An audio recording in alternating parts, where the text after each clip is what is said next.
안녕하십니까. 잘 지내시나요? 제가 모르겠어요. 무슨 축사를 해야 될지 잘 모르겠습니다. 그냥 제 지금 생각은 다 시간이 다 끝나고 아무것도 없듯이 4,700만 명이 최면이 걸린 듯이 2월 8일이나 9일 어느 매쯤으로 돌아갔으면 좋겠어요. 그래서 3월 달에 들어오는 우리 인턴 선생님들하고 이제 새로 내과에 들어오는 레지던트 선생님들하고 술 먹고 재미나게 놀았으면 좋겠다. 그 생각밖에 저는 들지가 않습니다. 제가 지도학생들이랑 저녁 먹는 걸 좋아해서 지도학생들하고는 한 달에 한 번 정도 항상 저녁을 같이 먹었는데, 요번에 이제 새로 제 지도학생 중에 하나가 이제 대학 끝마치고 인턴 들어오게 돼 있었거든요. 그리고 또 한 명은 예과 2학년입니다. 보령에 살아요. 그리고 새로 받은 친구들은 편입해서 들어온 본과생 하나, 그리고 예과생 하나, 이렇게 4명이었어요. 그 중에서 인턴 오기로 했던 친구는 군대 갔습니다. 그래갖고 지금 훈련소에서 지난주에 훈련 마치고 의무병과로 됐거든요. 그래서 그 내무반에 의사들을 다 몰아놨더래요. 그래서 반 정도는 의무병과, 반 정도는 카투사. 이제 영어 해가지고 뽑기 잘하면 카투사 가잖아요. 그렇게 되어 있었고, 보령에 있었던 제 예과 2학년 그 학생은 어쨌든 간에 18개월 후에는 돌아와야 된다고 생각을 했으니까 이 병무청에다가 그거 국방부 그거 이제 신청할 수 있죠? 언제 군대 가는지. 밀리다가 처음에는 막 의무병 지원을 한 거죠. 근데 예과 2학년은 점수가 낮으니까 의무병이 어려워요. 그러니까 얘가 이제 급해지니까 8월 정도 전에는 가야지 그 다음에 18개월 후에 3월 달에 복학을 할 수 있을 거라는 생각을 해가지고 철원에 있는 수색대 지원을 했어요. 그러니까 내가 그 친구 얘기 들으면서 처음에는 좀 정신이 없다가 농담으로 한 게, 야, 그 의료가 망가지는 게 아니라 대통령 때문에 DMZ가 다 망가져가지고 내가 발을 뻗고 잠을 잘 수가 네가 거기 가서 있을지는 못할 것 같다, 막 이렇게 얘기를 했었거든요. 지금도 가끔가다 통화를 합니다. 통화를 하는데 뭐 그럭저럭 잘 있대요. 잘 있고, 위에 있는 선임들은 얘를 어떻게 빼가지고 행정계로 보내서 더 유용하게 쓰는 게 낫겠다. 체력이 안 되는데 머리가 되니까 골로 보내야지, 막 이렇게 생각을 하고 있다는 거예요. 제가 드리고 싶은 말씀은, 여러분이 지금 아주 혼란스러운 시간을 겪고 있을 거라고 생각합니다. 미국으로 갈까, 일본으로 갈까, 일반일을 할까, 요양병원으로 갈까, 온갖 생각이 다 들 거라고 생각합니다. 선생님들도 다 아시겠지만 벌써 청주 쪽에 있는 요양병원 일부는 페이가 내려가기 시작했어요. 자리는 한정되어 있고 한꺼번에 인력이 나온 거죠. 그런 일을 여러분이 계속 겪으셔야 될 거라고 생각하면, 사실은 제가 여러분께 드리고 싶은 말은, 이 문제의 시작은 우리가 우리 손으로 뽑은 대통령이 그릇된 믿음을 가지고 있었고, 그 옆에 있었던 몇 명의 용산의 수석들, 그리고 거기에 부역한 의사 출신의 관료는 아닌 교수 비슷한 사람들이 인파워링을 해가지고 어마어마한 망상체계를 만드는 거거든요. 거기에 총장, 그리고 지자체장, 그리고 공무원들이 부역을 하는 상황으로 됐습니다. 제가 생각하기에는 이 시간은 오래 가지 않을 거예요. 교수들도 다 지치고 어깨를 떨어뜨리고 바깥으로 나올 수밖에 없는 상황이 벌어질 가능성이 높고, 그때가 되면은 국민들의 여론은, 저는 국민 여론을 돌려보자 그렇게 생각한 적은 없어요.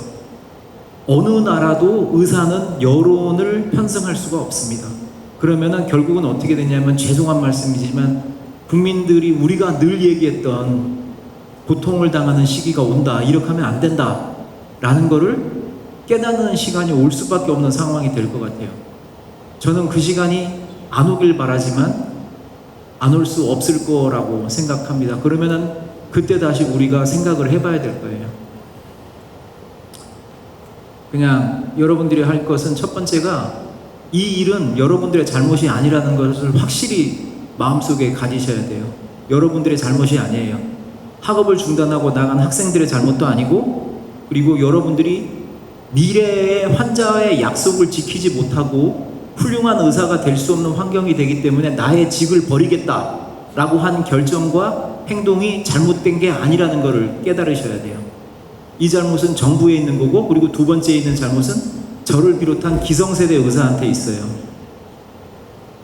기성세대 의사들이 여러분들에게 축사를 해주거나 힐링을 해주거나 동조를 해주거나 할 일이 아니고, 무릎을 꿇고 우리가 대비를 못해서 이런 일이 생겼다라고 빌어야 되는 환경이라고 저는 생각하고 있습니다. 여러분들도 20년 후에 혹시라도 저처럼 불행한 자리에 서게 될 사람들이 있을지도 모르는데, 그때를 생각해서 여러분들이 절치부심하셔야 돼요.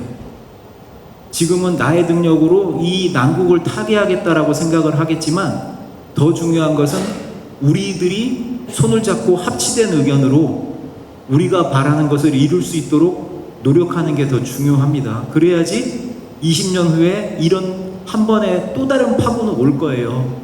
그 파고를 예방하거나 넘어갈 수 있는 힘이 될 거라고 생각하고 있습니다. 그냥 제가 드리는 말씀에, 제가 돈이 많으면은 전공의 선생님들한테 한 달에 100만 원씩 주고 싶다. 그냥 일하지 말고 놀아라. 얼마 안 되지만 아버지한테 50만 원 받아가지고 대충 놀고 그냥 자기가 하고 싶은 거를 해라. 여행을 가든지 책을 읽든지 운동을 하든지 3대 500을 치든지 자기의 인생에 할 수 있는 걸 하라고 저는 말하고 싶어요. 그렇지만 현실은 그렇지 않죠. 여러분들도 성인이고 또 일부는 가장입니다. 그죠? 그리고 먼 길을 바라보세요. 먼 길. 내가 할 수 있는 길이 어떤 것이냐에 대해서 먼 길을 바라보시기를 바랍니다. 저는 결국 사직을 하고 부산에 있는 종합병원으로 왔지만 오늘은 에크모 심포지움 갔다 왔습니다. 그리고 제가 일하게 된 직장이 부산에서 가장 살기가 힘든 곳이에요. 사상구라고 해서 옛날에 공단이 있던 곳이고요. 제가 전공의 때 봤었던 DM-푸드 가만 놔뒀다가 셀룰라이티스 되다가 지나가지고 가스 갱그레인 된 사람들 있잖아요. 그거를 거의 한 15년, 20년 만에 본 것 같아요. 그런 환자들이 중환자실에 입원합니다. 그 자리에서 제가 할 일이 있을 거라고 제 스스로 계속 되뇌이고 있어요. 언젠가 내가 하고 싶었던 일을 찾아낼 것이다. 그리고 내 주민들한테 도움이 되는 일을 찾겠다라고 생각을 하고 있습니다. 어제 그 병원 주최로 시민광자로 심근경색증 강좌를 했는데 맨 뒤쪽에 젊은 분이 하나 마스크를 쓰고 와 계시더라고요. 그래서 처음엔 저는 우리 재단에 있는 직원인 줄 알았어요. 근데 끝나고 봤더니 부산 백병원에 내과 3년차 레지던트를 했었던 분이었는데 결국은 사직을 했죠. 그리고 광고에 제 이름이 난 걸 보고 우리의 바다는 잘 있을까라고 하는 시집을 갖고 오셨더라고요. 메모를 적었는데 이 책이 자기한테는 마음의 연고 같은 책이었다. 그래서 그거를 밤에 계속 읽었어요. 근데 그 중에 하나가 그런 게 있더라고요. 당신은 절대로 사라지지 말아라. 아무리 힘들고 그렇다 하더라도 제 이름과 여러분의 이름을 남길 수 있다면 절대로 사라지면 안 된다. 그런 시가 있더라고요. 여러분들이 힘을 내시고 저도 힘을 내서 그냥 한두 명의 망상이 만든 이 일을 언젠간 뚫고 나가가지고 우리가 20년 후에 한국의 의료를 지켰다라는 말을 할 수 있도록 여러분들도 힘내주셨으면 좋겠습니다. 제가 축사의 말씀은 아니고 여러분에게 드리고 싶은 말은 선배로서 그냥 힘내세요. 진짜 끝까지 힘내셔야 돼요. 어깨 피고 머리 들고 이게 우리의 잘못이 아니라는 것을 항상 아침 저녁으로 되뇌시길 바랍니다. 감사합니다.